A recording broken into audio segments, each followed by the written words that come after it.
것에 대해서 우리가 함께 말씀을 나누고자 합니다.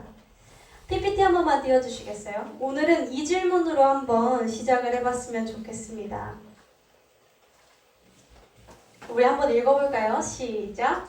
과연 내가 천국에 간다는 것을 어떻게 알 수 있는가? 자, 이 질문으로 우리가 한번 시작해 볼 텐데요. 저는 참고로 저의 이력을 말씀드리자면 저는 교회에서 크고 자라났습니다. 교회에서 태어났고 평생을 교회에서 살았습니다. 제가 스스로 그러니까 사고라는 것을 할 수 있게 된 이후로 저는 19살, 20살까지 제가 영접 기도만 한 500번 정도는 한 것 같습니다. 영접 기도 뭔지 아시죠? 하나님을 믿겠습니다 라는 그 기도만 제가 한 500번 넘게 했어요. 근데 교회에서 이제 수련회 같은 데서 보면요, 자, 예수님을 영접하실 사람들 앞으로 나오십시오 이렇게 얘기하잖아요. 저는 당장 앞으로 뛰쳐나갔어요. 지난 겨울 수련회에 나갔는데 여름 수련회 또 나가고 그 다음 겨울 수련회 또 나가고 맨 앞에 나가서 기도받겠다고 하고 예수님 믿어보겠다고 하고 목사님께 영접기도 또 하고 또 하고 또 하고 그렇게 반복했어요.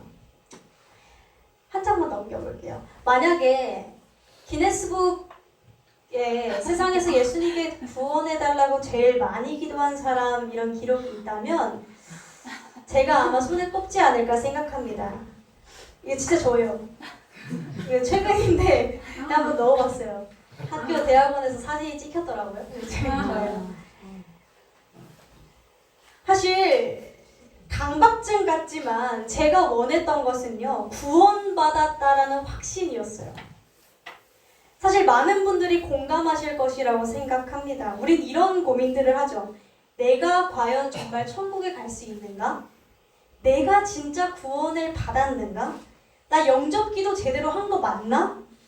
나 정말 회개 제대로 한 건가? 이러다가 지옥 가면 어떡하지?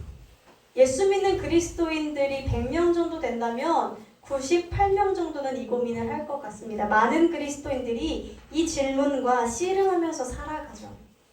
물론 우리는 성경을 읽고 설교를 또 듣고 하기 때문에 우리가 구원을 믿음으로 얻는다라는 것쯤은 너무나 잘 알고 있습니다. 예수를 믿으면 구원을 얻는다 알고 있습니다. 그렇지만 우리는 그 구원받는 믿음이 무엇인지, 그 구원받는다라는 그 믿음이 나에게 과연 있는 것인지 그것에 대해서 궁금해합니다. 그래서 오늘은 이 질문, 과연 내가 천국에 갈 수 있는가? 어떻게 알 수 있는가? 이 질문에 대해서 함께 나눠보고자 합니다. 오늘 로마서를 썼던 이 바울에게 한번 물어보려고 해요. 바울이 말하는, 성경이 말하는 구원받는 믿음은 무엇이고 그것이 과연 나에게 있는지 말입니다. 일단 바울은 물어봐줘서 고맙다라고 얘기를 하고 오늘 우리가 읽은 로마서 4장에서 구원의 요소들을 얘기합니다. 우리들의 질문에 대답해 주는데 어떻게 대답해 주냐면요, 성경에서 아주 중요한 인물인 아브라함의 믿음을 살펴보는 것으로 믿음의 조상 아브라함을 이야기하면서 믿음에 대해서 설명해 줍니다. 자, 이야기는 창세기 12장으로 거슬러 올라갑니다. 하나님께서요, 아브라함에게 약속을 하셨어요. 제가 얘기를 안 했네요. 자, 첫 번째로는 구원받는 믿음. 하나님이 제시한 약속에 네 하는 사람입니다. 자, 다시 창세기 12장. 하나님께서 우리 아브라함에게 약속을 하셨는데요. 무엇을 하셨죠? 지금 4가지? 많은 자손과 하나님과 영원히 함께하는 관계와 아브라함 가문 통해 세상을 치유하겠다는 계획과 땅을 주셨습니다. 이 중에 뭐가 제일 좋으세요? 네, 땅이요? 아쉽게도 하나님이 우리한테 땅 준다는 약속은 안 했던 것 같아요. 네. 하나님은 아브라함에게요 이 네 가지 많은 자손을 주고 그 자손들이 살아갈 땅을 주고 그들은 영원히 하나님과 함께 하겠고 그들을 통해 세상을 치유하겠다 약속하십니다. 놀라운 약속이죠. 자, 그런데 이 약속을 아브라함의 가정에 주셨는데요. 문제가 하나 있었습니다. 뭐냐면 아브라함의 가정에는 아들이 없었습니다. 자, 이 모든 약속들을 첫 번째가 많은 자손이었잖아요. 그렇죠? 많은 자손, 그리고 그 자손들이 살 땅, 그 자손들은 영원히 하나님과 함께하고 그들을 통해 세상을 치유하겠다는 계획인데 많은 자손부터 일단 실패를 했습니다. 아들이 없어요. 이런 거죠. 약속은 건물을 주겠다라는 약속인데 현실은 벽돌 한 장 없는 게 현실이라는 겁니다. 자, 이 아브라함네 가정에 이 아들이 없는 게 문제였는데 그렇게 몇 년이 지나고 창세기 15장이 됩니다. 창세기 15장에서는요. 하나님과 아브라함의 대화가 등장합니다. 몇 년 전에 그 약속을 소환하세요. 네, 하나님께서 이렇게 말씀하십니다. 한번 들어볼까요? PPT 넘겨주시겠어요? 우리 한번 들어볼게요. 아브라함아, 걱정하지 말라. 너를 큰 나라의 아비로 삼을 것이다. 그 위대한 나라는 언젠가 나와의 관계를 회복시켜 세상 모든 사람들에게 복을 줄 것이다. 네, 좋습니다, 하나님. 근데 자세히 말씀드리기 좀 그런데 전 자식이 없습니다. 너는 아들을 낳을 것이다. 하늘의 별들을 보라. 내 자손이 저 별만큼 많아질 것이다. 걱정 말고 기다려라. 네, 하나님이었어요. 하나님 같지 않아요? 자, 이 대화가 이루어졌어요. 이 대화가 이루어졌는데 이 대화 끝에 아브라함의 반응은 어땠을까요? 창세기 15장 6절에 이렇게 말합니다. 아브라함이 하나님을 믿으니. 이 대화 끝에 아브라함의 반응은 그랬습니다. 아브라함이 하나님 여호와를 믿으니. 로마서는요, 이 구절을 인용해서 이것이 믿음이라고 말합니다. 하나님은 큰 약속을 아브라함에게 하셨고 아브라함은 그 약속을 믿었습니다. 그리고 믿은 후에 자신의 삶을 그 약속에 기댔습니다. 그 약속에 맞춰서 자신의 삶을 꾸려 나갔습니다. 자, 가령 이런 겁니다. 약속을 믿는다라는 건 어떤 거냐면요, 말만 네 하는 게 아닙니다. 만약에요, 우리 영선 성도님, 혹시 제가 일주일 뒤에 이 아이패드 드릴게요 라고 생각도 안 하고 네 했어요. 자, 네 했으면요, 그 네 하면 끝인 걸 아마 영선 성도님은 그 일주일 동안 아이패드 케이스를 알아보고 애플 펜슬을 알아보고 필름지를 알아보고 애플 아이패드는 어떤 어플이 좋나, 굿노트가 괜찮나 이런 것들을 막 찾아볼 겁니다. 그렇죠? 왜요? 약속을 믿으니까요. 약속에 따라 내 삶의 행동이 바뀝니다. 그렇죠? 아브라함이 하나님을 믿었다라는 것은요, 네 하고 그 약속에 맞추어 자신의 삶을 기댔습니다.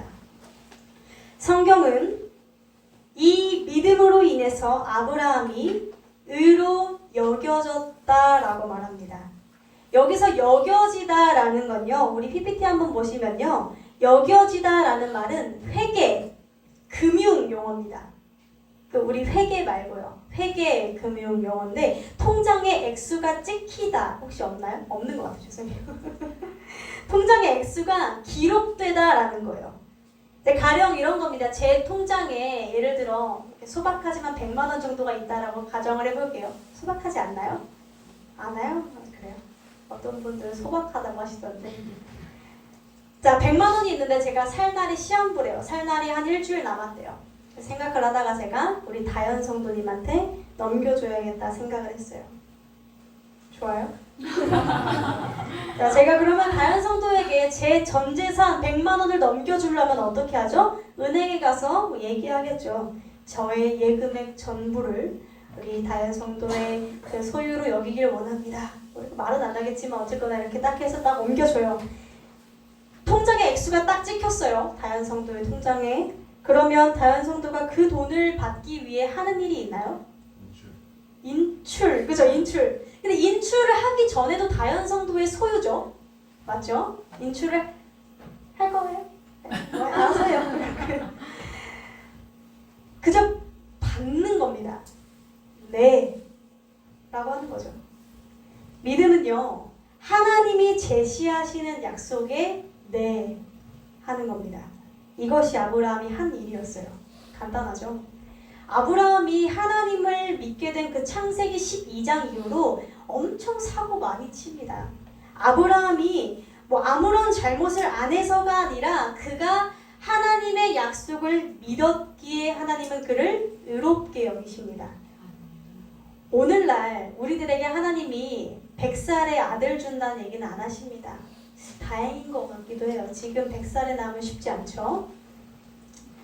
자, 그런데 하나님께서 우리들에게 아브라함과 똑같은 약속을 주셨습니다. 그 네 가지 중에요. 아쉽게도 땅은 아니고 많은 자손도 아니고 하나님과 영원히 함께 한다라는 약속입니다. 로마서 4장 23절에서 24절에 이렇게 말씀합니다. 우리 빨리 찾으시는 분들이 한번 읽어주실까요?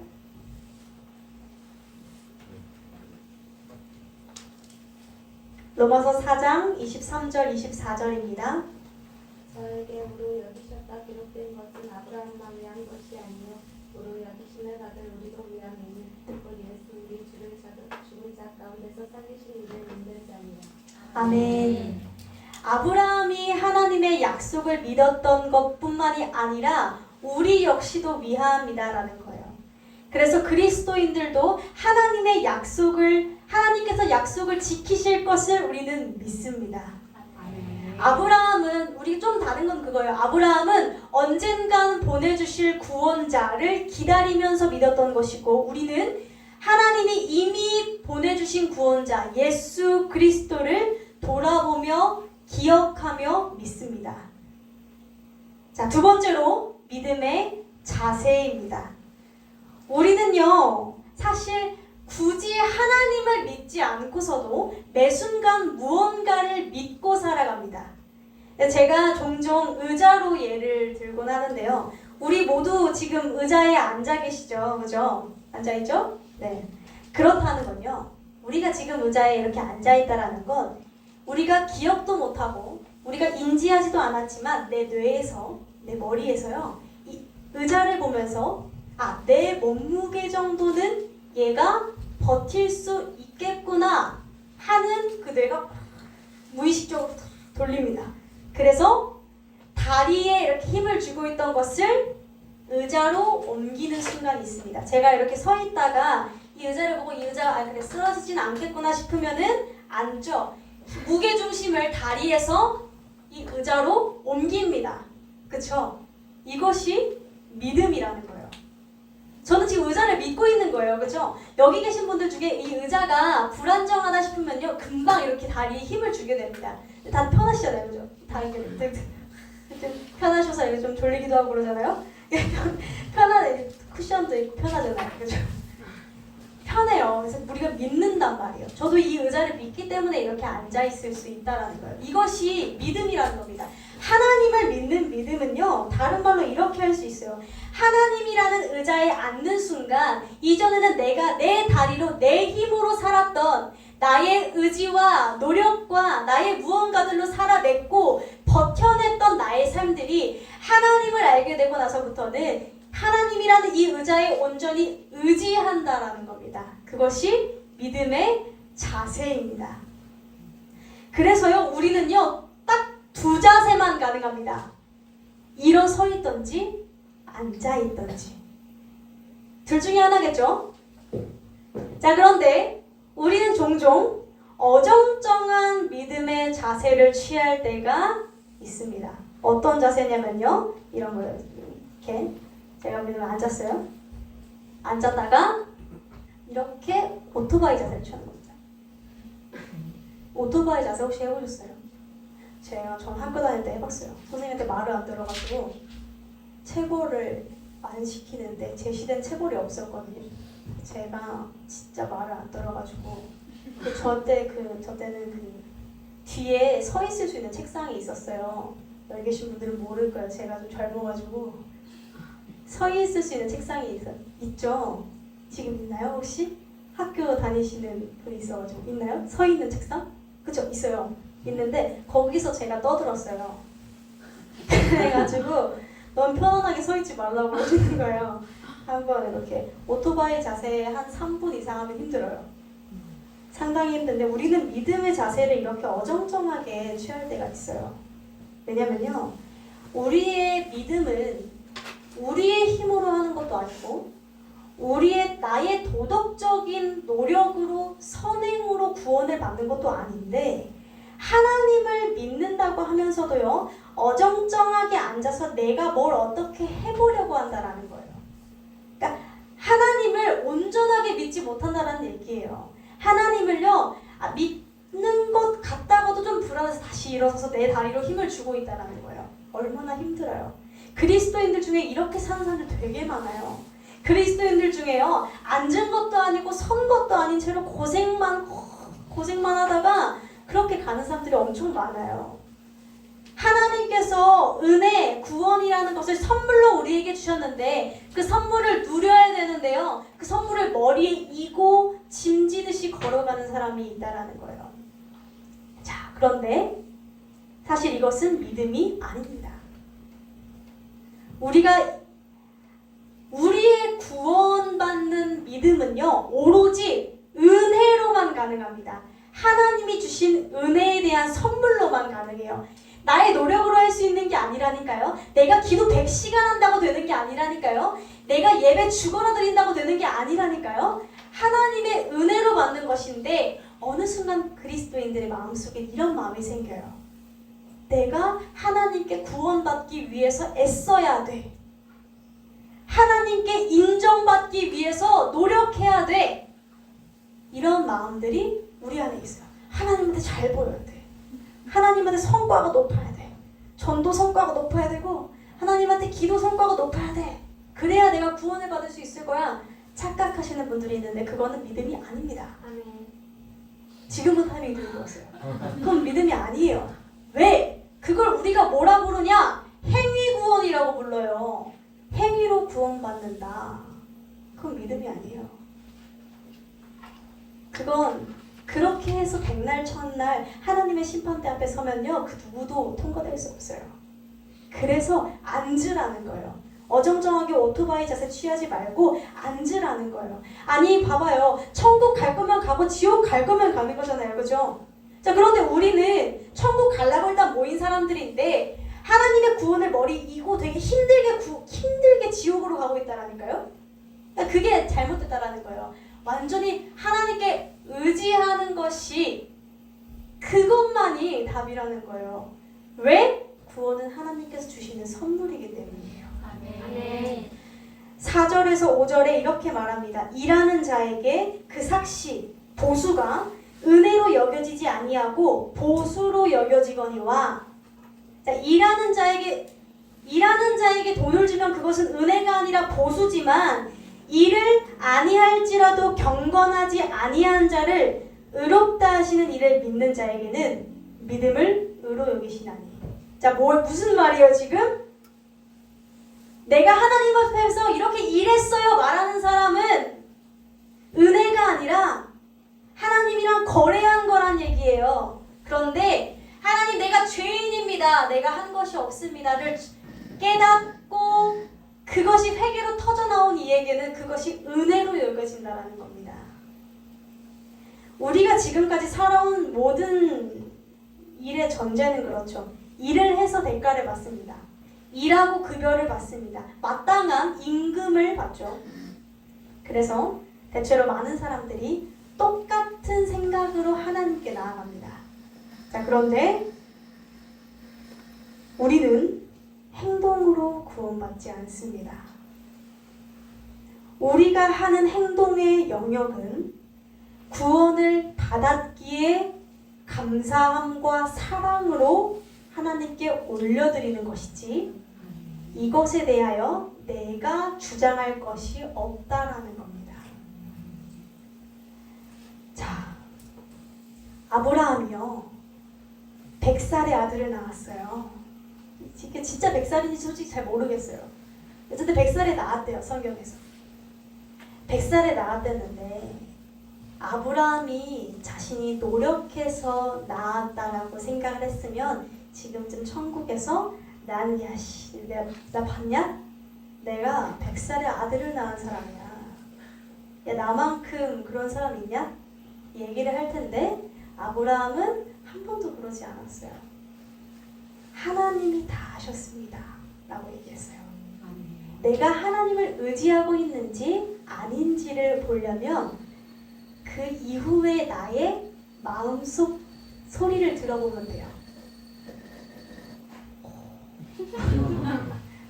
가령 사람들한테 말할 수 있어요. 하나님께 영광 돌립니다. 사람들한테 말할 수 있어요. 사람들한테도 내가 말한다고 할 수도 있겠지만 근데 내 마음에 내가 이만큼 고생하고 먹여 살렸으니까 자식들이 이렇게나 된 거지. 내가 이렇게 열심히 살았으니까 이렇게 된 거지. 내가 이거 잘 해놨으니까 이거 된 거지. 내가 이렇게 하나님 앞에서 기도하니까 그거 되는 거지. 내가 이렇게 사역하고 말씀 전하니까 그게 알아듣는 거지 이걸. 이렇게 제가 속으로 이렇게 생각하면 그 순간 저는 구원받은 사람이 아니라는 거예요. 제 힘으로 살아가는 거라는 거죠. 자, 세 번째, 믿음은 모든 것을 거는 겁니다. 자, 지금까지는 사실 꽤 쉽습니다. 뭐 의지하면 되지 하나님. 네 하면 되지. 그런데 개념은 간단한데 이 믿음이 참 쉽지가 않아요. 왜냐하면 이 삶의 무게를 나의 두 다리에 싣던 것을 의자에 확 옮긴다라는 것, 하나님께 확 의지한다라는 건 꽤 두려운 일입니다. 하나님께서 12장에 아브라함에게 첫 번째로 말씀하신 게 있었어요. 너는 너가 소유하고 있는 가족과 모든 것들을 두고 떠나 하나님이 보여주시는 그 약속의 땅으로 가라 였어요. 자, 아브라함에게 약속을 주시고 떠나서 가라 하셨는데 만약에 떠났는데 하나님이 약속을 안 지키신다면 아브라함은 어떻게 돼요? 거지가 돼요. 길바닥에 나앉겠죠. 자, 이것이 우리가 대부분이 믿음에 있어서 분산 투자를 좋아하는 이유입니다. 우리가요, 금융계에서 분산 투자는 어떤 거죠? 뭐라고요? 기본이라고요? 네, 기본이라고. 근데 좀 설명을 해주실 수 있을까요? 기본. 네, 투자의 위험을 말 그대로 분산시키는 거죠. 리스크 방지, 맞아요. 리스크 방지. 한 회사에 올인하는 건 너무 위험이 커요. 하나의 방법만으로 올인하는 건 위험 요소가 꽤 있죠. 그래서 나눕니다. 네, 저기 지금 투자 쪽으로 활발하신 분들이 금융계에서 사실 이거 당연한 거예요. 당연한 거고 기본이에요, 기본. 이거 사실 당연한 거죠. 그렇죠? 내 전 재산을 그냥 팍 망하는 거잖아요. 그렇죠? 그런데 투자 전략으로는 좋은데 믿음에서는 이게 안 통한다는 거예요. 구원에 대한 믿음은요, 하나님께 나의 모든 소망을 두는 것입니다. 하나님의 약속에 나의 모든 무게를 싣는 거예요. 우리가 스스로에게 한번 물어보기를 원해요. 나는 과연 하나님께 전부를 걸었습니까? 하나님은 우리에게 전부를 거셨어요. 우리가 대답할 차례예요. 과연 나는 걸었는가? 어쩌면 이 물음에 우리는요, 그렇다고 하지 못할지도 모릅니다. 예수를 따라가긴 하면서도요, 어느 순간 나의 안정을 위해서 사람들을, 다른 물질들을, 여러 보험들을 막 이렇게 두고 그것들을 의지합니다. 대책을 마련하지 말라는 이야기가 아니라 그것들에게서 나의 안전이 보장될 거라고 의지하지 말라는 겁니다. 우리가 의지할 건 하나님 한 분밖에 없다는 얘기예요. 하나님 안에서 다른 것들을 하는 것은 괜찮습니다. 충분히 하셔야죠. 그러나 우리는요, 하나님 안에서 안 해요. 하나님이랑 그 퍼센테이지를 분산시켜 놓는다라니까. 하나님 보험 이만큼, 이거 이만큼, 이거 이만큼.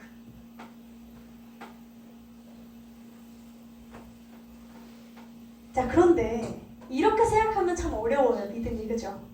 어려워요. 우리는 다 모으는 게 하나님께 올인한다라는 건 쉽지 않거든요.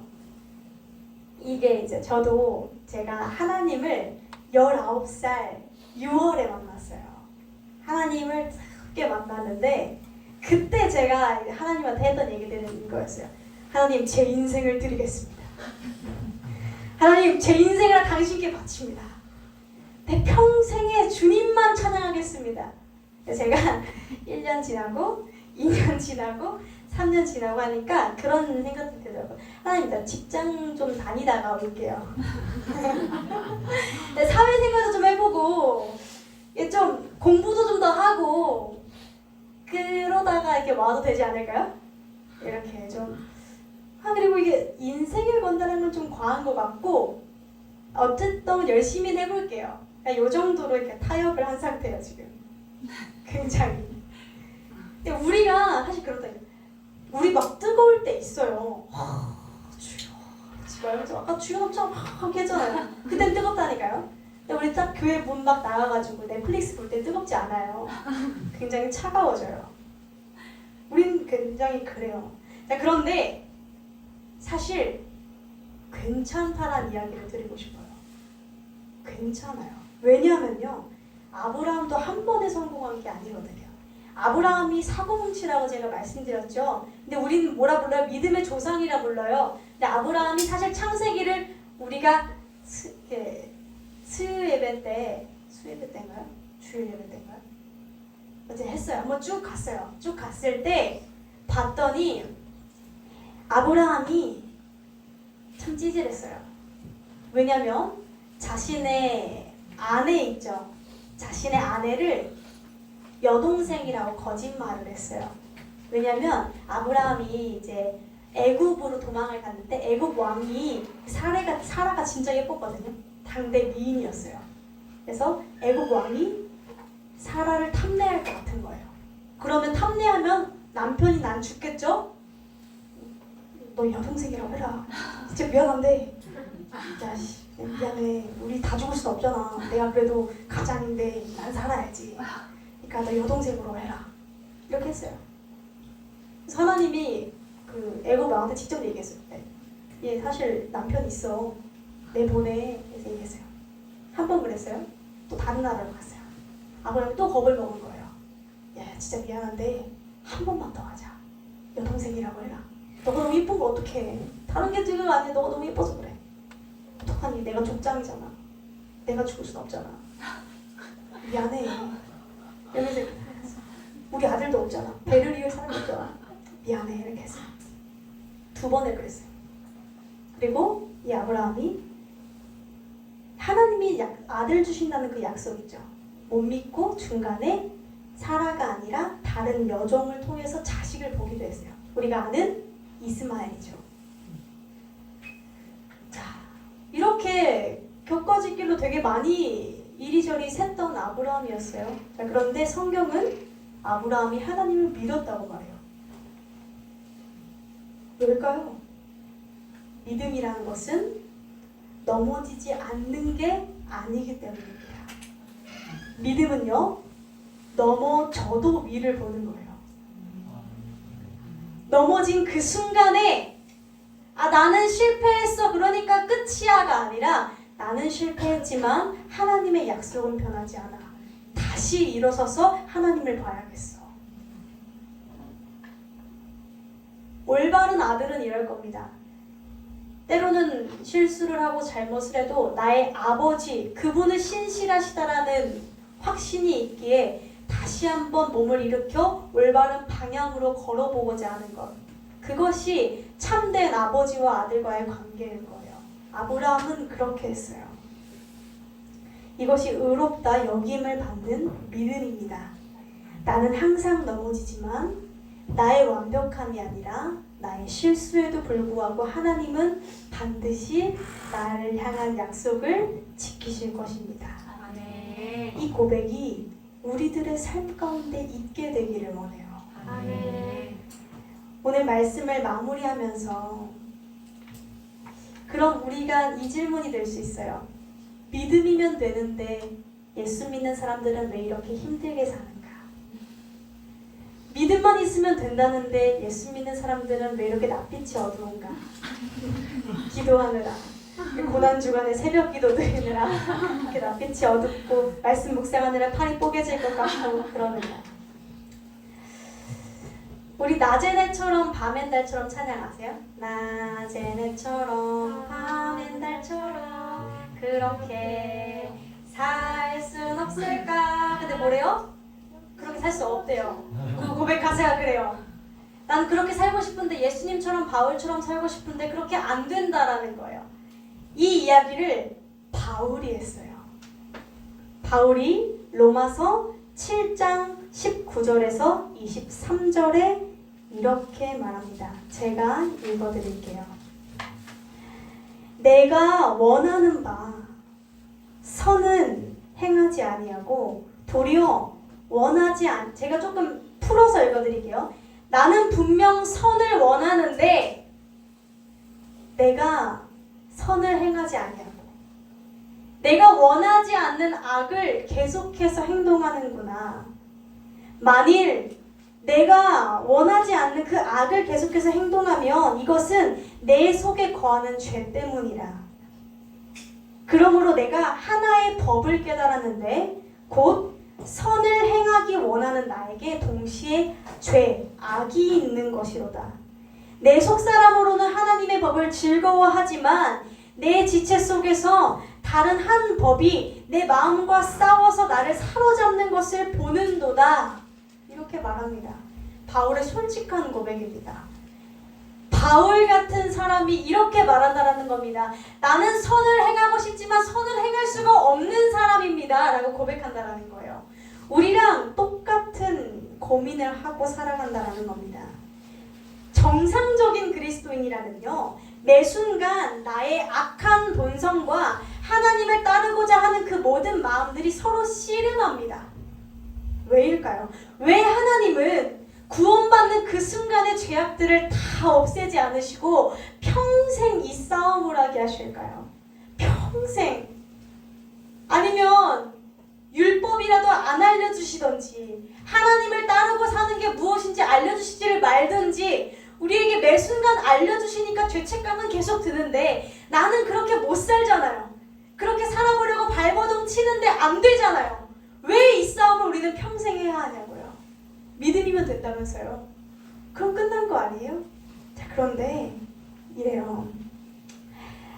예수 구원이라는 약은요, 마치 항암제랑도 같아요. 항암제. 자, 만약에 항암제가 개발되었다라는 정보, 뉴스가 딱 떴어요. 자, 그럼 우리 반응은 어때요? 잘 됐다. 뭐 그렇지 않겠어. 뭐 화낼 일은 아니잖아요. 그게 좋은 일이잖아요. 그죠? 항암제가 아픈 사람들 이렇게 잘 살려주겠다라는 건데, 좋네. 좋은 일인데, 역시 의학의 발전이 참 정말 잘 발전하고 있어. 좋다. 이렇게 얘기를 하겠죠. 자, 그런데 그 이상도 이하도 아닙니다. 자, 그런데 반면 내가 현재 암 환자라면 어떨까요? 그럼 그 뉴스를 봤을 때 어떨까요? 네? 희망. 네, 희망이죠. 눈물을 흘릴 수도 있겠고. 다를 겁니다. 와닿는 기쁨의 차이가 다릅니다. 구원, 예수라는 그 약은요, 내가 죄인이라는 것을 절실하게 깨달을 때에야 나에게 은혜로 다가옵니다. 좋은 소식으로 다가옵니다. 그게 아니면요, 이 부활절이요, 그냥 매년 돌아오는 계란 먹는 날입니다. 근데 내가 죄인이라는 걸 알면요, 이 부활절이 얼마나 감사하고 얼마나 기쁜 날인지 모릅니다. 아멘. 우리는 그 감격에 사로잡혀 있어야만 합니다. 아멘. 그래서 내가 죄인이고 예수 말고는 답이 없다라는 걸 아는 그 순간 우리는 은혜를 누립니다. 그래서 이런 찬양 가사가 나온 거예요. 나 같은 죄인 살리신 그 은혜 놀라워. 그 은혜가 왜 놀랍냐고요? 내가 죄인이라는 것을 알아서 그래요. 어떻게 아냐고요? 이 말씀을 내가 실제로 행동으로 옮겨보고 살아보려고 발버둥 쳤을 때 그게 안 된다는 걸 아는 순간 은혜로 다가와요. 아멘. 제가 19살 6월 달에 하나님 알았다 그랬죠. 그때 제가 뭐든지 다 할 수 있을 것 같았어요. 정말 은혜 받고 그 순간에 진짜 뭐 사역이고 뭐 순교도 할 수 있을 것 같았어요. 그때 진짜. 자, 그런데 얼마 못 갔어요. 1년도 안 갔어요. 예, 그래서 저의 은혜가 떨어지고 있었던 찰나. 그것이 제가 21살 봄, 제가 정확하게 기억해요. 봄, 그때 사역하고 있었어요. 22살 봄이다. 22살 봄. 22살. 한 3년은 갔네요.